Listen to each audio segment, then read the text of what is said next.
Bonjour à tous, aujourd'hui on se retrouve pour une nouvelle émission de Figurine Comics et on va chez Marvel pour découvrir la figurine de Psylocke chez Kotobukiya au format A7. Il existe à ce jour deux figurines principales de Psylocke chez l'éditeur Kotobukiya, la figurine Psylocke tirée de la série X-Men, qu'on appelle de la série X-Men, et cette deuxième version qui est sortie un peu plus tard, qui est tirée de la version X-Force. X-Force, c'est l'équipe un peu de spécial OPS, une équipe un peu clandestine, une équipe de l'ombre, constituée principalement d'assassins, puisque de Wolverine, Deadpool, ou encore Psylocke, justement, qui sont des gens qui ne font pas dans la dentelle.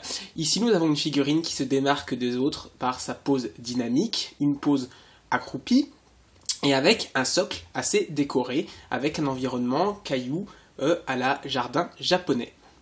Nous avons le personnage dans sa tenue noire, qui est typiquement celle que l'on retrouve dans les comics, qui peut changer de couleur, mais comme elle est noire, c'est la version X-Force, et qui tient un katana dans une de ses mains. Les cheveux sont en partie translucides, ils sont très bien réalisés, et comme d'habitude, avec un petit effet devant.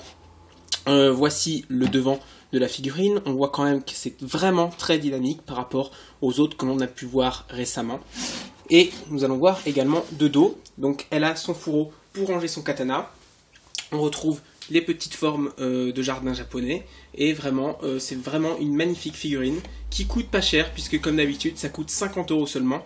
On a vraiment les capacités également acrobatiques, puisque la pose avec la jambe tendue comme ceci, si vous n'êtes pas souple, vous ne pouvez pas le faire. Donc forcément, on repère que c'est une vraie ninja, et qui a également des pouvoirs psychiques. Mais ici, ce n'est pas trop prononcé, on ne voit pas qu'elle a des pouvoirs psychiques, c'est plutôt le côté ninja, le côté assassin qui est retranscrit dans cette figurine.